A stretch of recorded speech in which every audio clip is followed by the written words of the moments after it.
Welcome to the Archer Temple podcast, teachings for sovereign awakening, sacred union, and embodied devotion. I'm Christopher Shaw, here with Aeon Archer. May this transmission meet you exactly where you are and open the next doorway on your path. Let us begin. All right. Just wanted to say welcome to all of you, those of you that are joining us on YouTube Live, those of you who are listening to our podcast, and those of you who are watching the replay. We welcome you. I want to begin with something simple. Palm Sunday is not a celebration. It's the beginning of a mass misunderstanding. What were they actually celebrating? Because what they welcomed, they would soon reject. Because the crowd on that road into Jerusalem was celebrating, genuinely. They were laying down their cloaks, cutting branches, and shouting, Hosanna. There was real joy in that moment, real longing and real hope. And yet they were completely wrong about what they were welcoming. Not maliciously, and not because they were bad people, but because they wanted a liberator who would fix their political situation.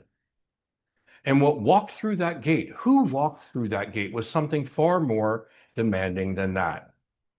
Something that would not fix their world, but ask them to be transformed by it. Blessed is he who comes in the name of the Lord, says Mark.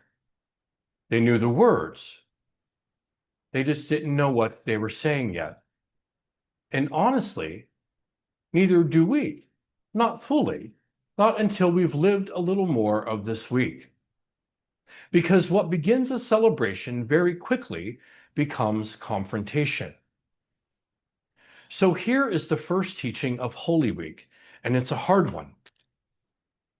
People will celebrate you exactly as long as you match what they need you to be. The moment you step outside of that, the moment your truth stops serving their expectation, the energy shifts. The crowd thins. And sometimes the same people who were shouting your name are quietly gone. This happened to me. It happened to me over the last year. For over 18 years, I was an addiction expert, helping people and their families recover from the horrors of active addiction. Addiction treatment in the traditional way. And 2 years ago, when I found my path in the plant medicine world and trained under my brilliant medicine man from the Mayan jungle and became a medicine man myself in a way, I don't call myself that, I'm a medicine carrier, a lot of people left. A lot of people who were shouting my name left because they didn't agree. They didn't agree with what I was doing, with how I had chosen this path. And that was tough because it got lonely until I found the people that were supporting me and were supporting this work. Because what we know now about the earth medicines is that they help people heal in real, long-lasting ways. Not that one type of treatment is better than the other, but they really work really well together. But let's go back to that day. Let's go back to that day in Jerusalem, the crowd. And if we're honest, we probably would have been in the crowd, right? Not because we're blind, but because we also prefer a version of truth that doesn't cost us anything. As I just shared, I lived this, and being welcomed for who people need you to be, and then feeling the shift the moment you stop performing that role, right? Jesus knew this. He knew this and rode into Jerusalem anyway.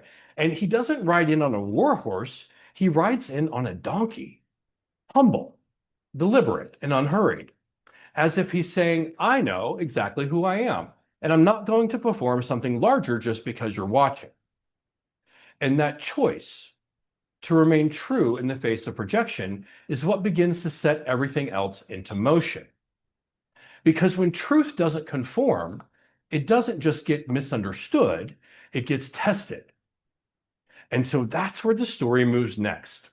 From the road into the room, from the crowd to the table. So now we're in Thursday night, the Last Supper. And this is where I really want us to land. Because Palm Sunday gets the parade, but the Last Supper is where the real teaching lives. So picture the room. Not ceremonial. It's not clean in the way we tend to imagine sacred moments. There are 13 people around a table, and the air is thick with something none of them can really name. The week has been intense. The city is charged, and Jesus knows what is coming in a way that the others don't. Not yet. And instead of using the meal to give them comfort, instead of protecting them from the weight of what's ahead, he does something almost unbearable in its honesty. He names it. Truly, I tell you, one of you will betray me, says Matthew. No spiritual bypass, no softening, just truth in the room. And then he adds another layer.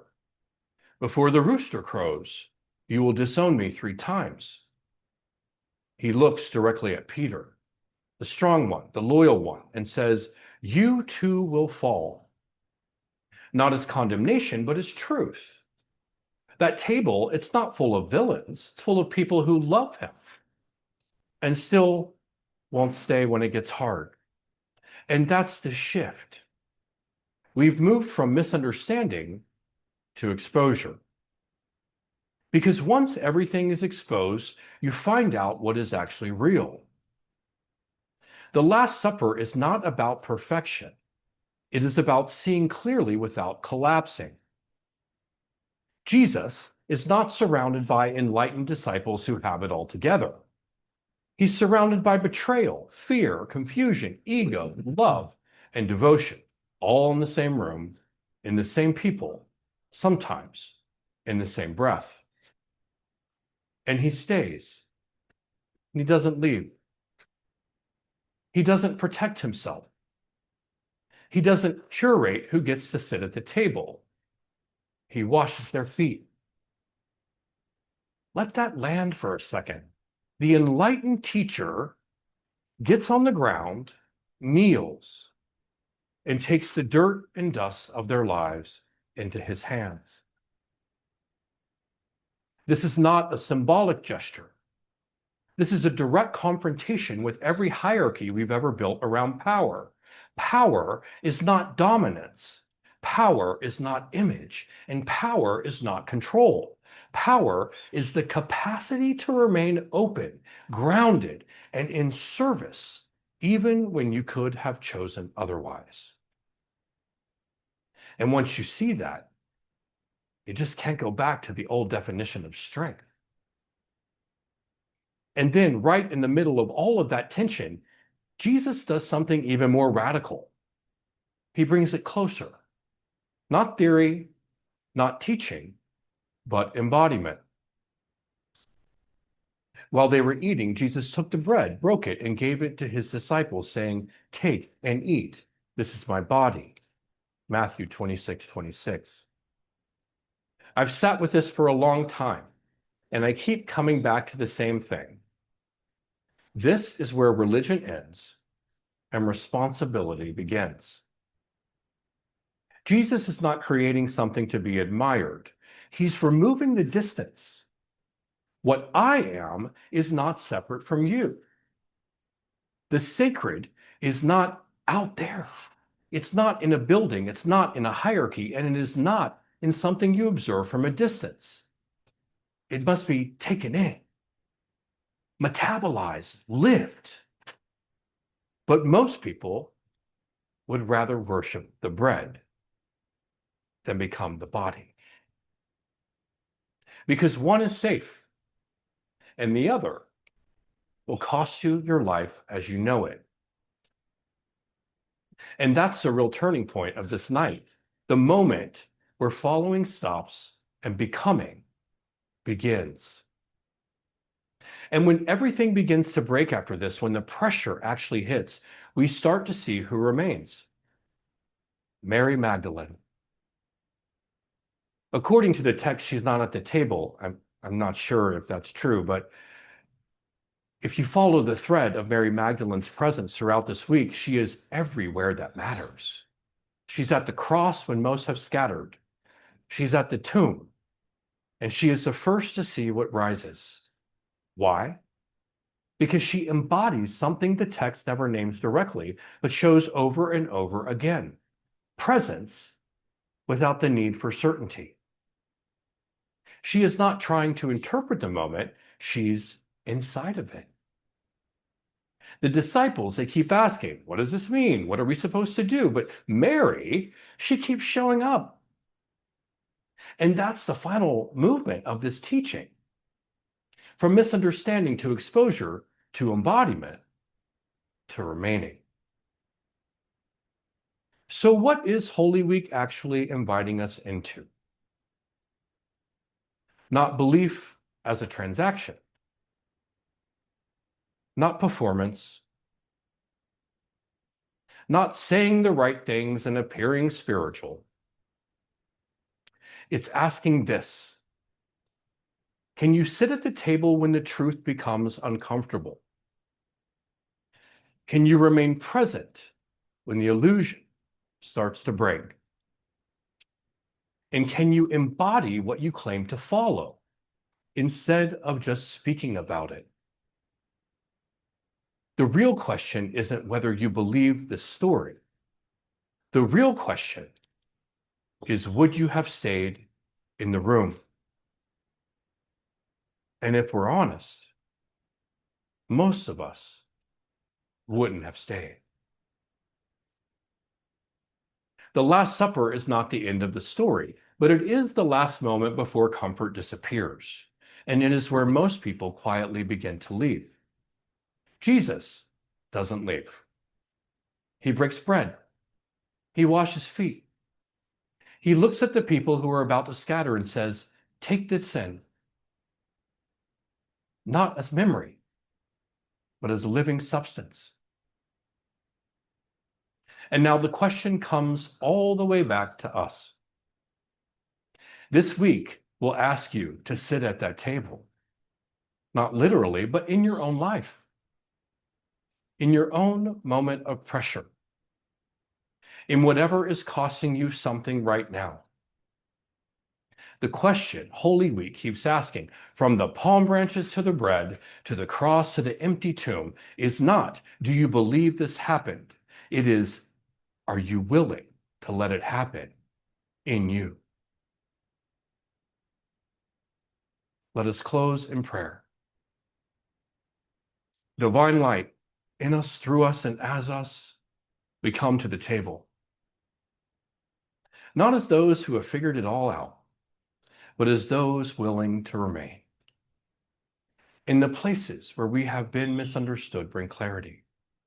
In the places where we have performed, bring truth. In the places where we have turned away from discomfort, from honesty, and from love, give us the courage to stay. Teach us what it means to embody what we claim to follow, not in word, but in presence, not in image, but in integrity, and not in comfort, but in truth. And just as Jesus Christ broke the bread and removed the distance, help us to receive this life the same way, fully, without defense, without delay, and in the spirit of Mary Magdalene, who remained when others scattered. Anchor us in a devotion that does not depend on certainty, a presence that does not leave when it gets hard, and a love that stays. May we walk this week not as observers of a story, but as participants in a transformation.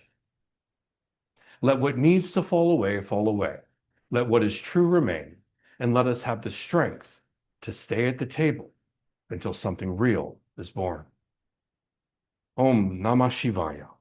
Om Guru Om. Amen. Aho. Ashe. And so it is.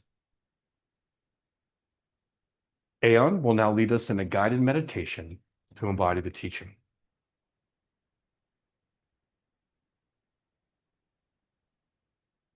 Om Namah Shivaya. Om Christos Ananda. All right, everyone. I invite you to find your way to stillness. Let the eyes close and just take a deep breath in. And release. Feeling into the body. Taking another deep breath in through the nose. And release. Begin to notice the weight of your body exactly where you are. The gravity beneath you, the seat beneath you, the ground beneath you. There's nothing to do, nowhere to arrive. Just be here.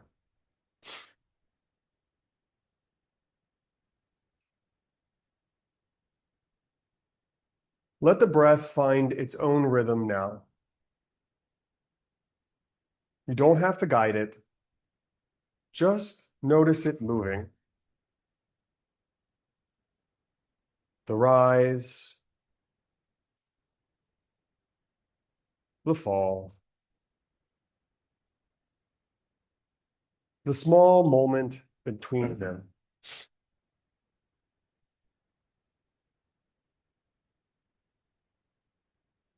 Stay with that space between the breaths. That quiet, that stillness.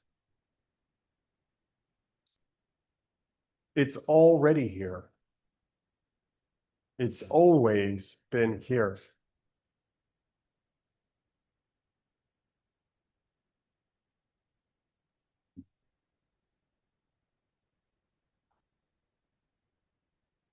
Now, gently bring your awareness to the chest.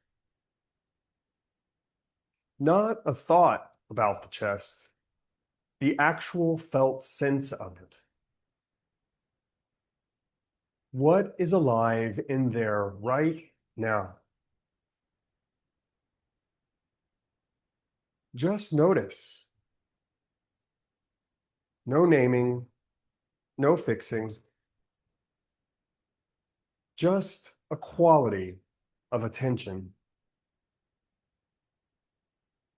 Like setting something down gently and observing it.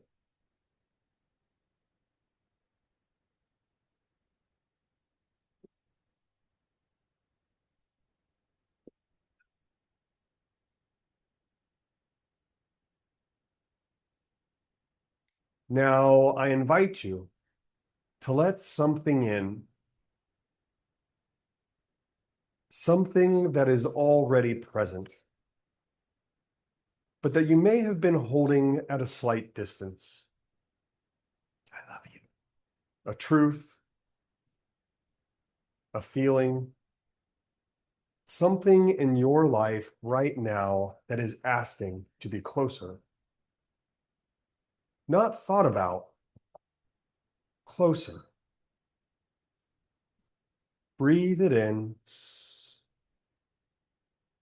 and let it move past the place where you usually stop it.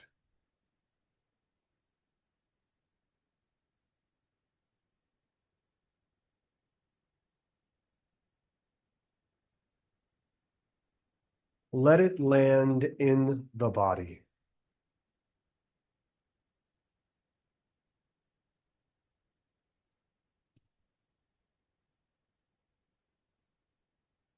Notice what shifts. Not what it means, just what shifts.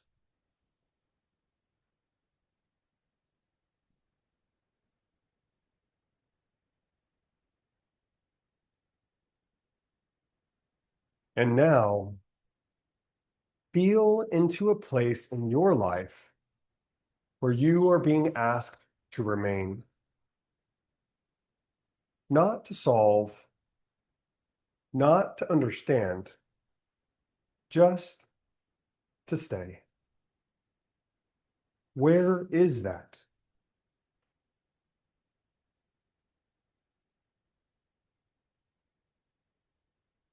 Bring a slow breath to that place. Let the inhale say, I am here. Let the exhale say, I'm not leaving.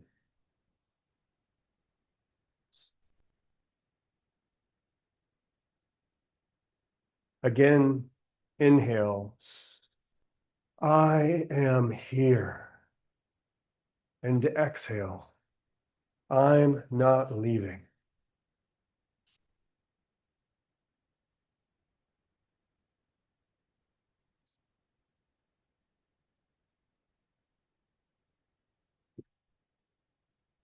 Now let the body soften.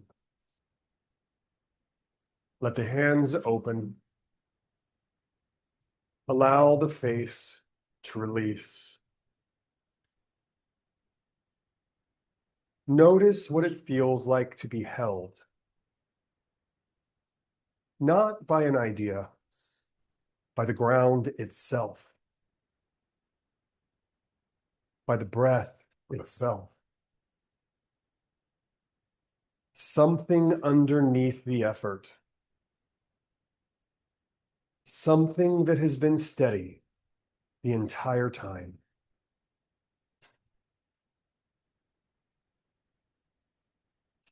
Rest into that.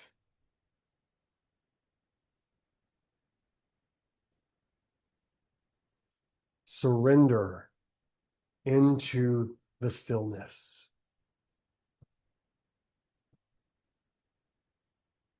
Releasing all effort.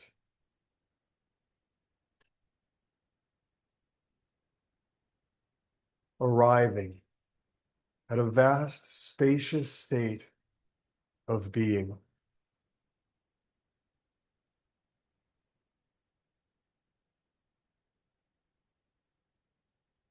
And from this place of stillness, ask yourself quietly, without pressure, without needing an answer, what in me is real right now? Not what I believe, not what I perform, what is actually real?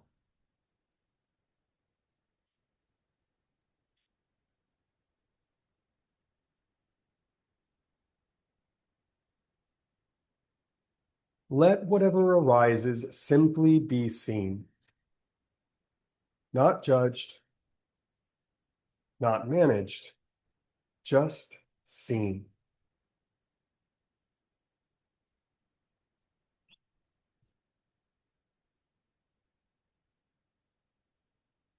Taking a long, slow breath in through the nose, and an even slower release. Pushing the belly in towards the spine, full release. One more deep breath in through the nose. And an even slower release. Begin to notice and feel the room around you. The light behind your eyelids. The sounds that are present. The aliveness or tingling in your hands. The energy flowing through your body.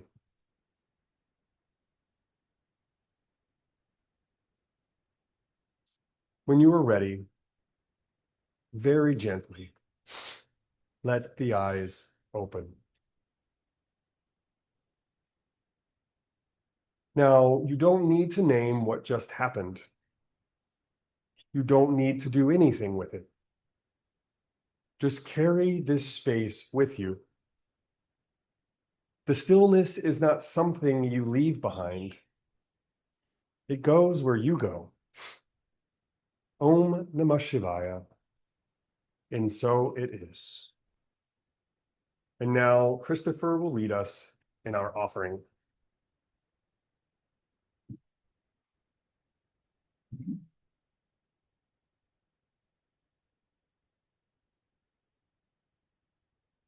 Okay. Welcome back from that beautiful meditation. All right, before we close today, we'd love to take a moment for our offering. At Merkaba Temple, we don't place a barrier between you and this space, but we do believe in right exchange. So if this space supports you, if it meets you in something real, we invite you to give, not from pressure, but from obligation, but from alignment, from the understanding that what you receive, you also help sustain. You can do so at merkabatemple.com/donate, or open up your phone, open Venmo, and type in at Merkaba Temple, all one word. Your offering supports our temple, these gatherings, and the work that we're building together. And more than that, it becomes a practice, right? A way of relating to life from wholeness, not from lack. When you give from that place, you begin to live differently. So take a moment, feel what's true for you, and give from there. And while y'all are taking out your phones and making your offerings, Aeon will share with us what's rising in the temple, and it is super exciting. All right, everyone. This summer, we're bringing Merkaba retreats to the United States.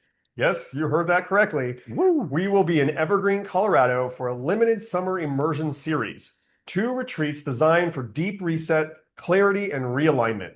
One in June and the other in August. So if you've been feeling the call to work with us, this is a powerful opportunity to step into the field. We're also opening up our scholarship program for Merkaba retreats. We offer partial scholarships for those who feel genuinely called, but who may not currently have the full resources. You can apply directly at merkabaretreats.com. And alongside that, we're inviting those of you who feel resourced and want to support this work to contribute to the scholarship fund. Your support helps make these experiences accessible to people who are ready, but might not otherwise be able to attend. We're also booking private and couples immersions, 3-day, 5-day, or 7-day experiences. These are highly personalized containers for deep transformation, reset, and integration. These immersions are held here at Archer Shah Temple in Puerto Vallarta, and we're currently booking from May through September. So if you're ready to go deeper, this is where we do that work. If you have questions about any of this, please reach out. And if you'd like to hear firsthand what it's like to transform with us for a week, we'd be happy to connect you with one of our Merkaba Retreats alumni. Thank you, family, so much for being with us today on this Palm Sunday. Thank you for being here with us at Archer Shah Temple. If something in this teaching helped your body soften or brought you back into yourself, let it keep moving. Share it with someone who's ready. This temple is sustained through conscious participation, through those who feel the resonance and choose to support the work from clarity, not pressure. If you feel called into right exchange, you're welcome to support the mission on Venmo at Merkaba Temple, all one word. And if you'd like to go deeper, you can schedule a complimentary soul alignment session at archershaw.guru. Until next time, take care of your nervous system, walk gently, and stay close to what's true.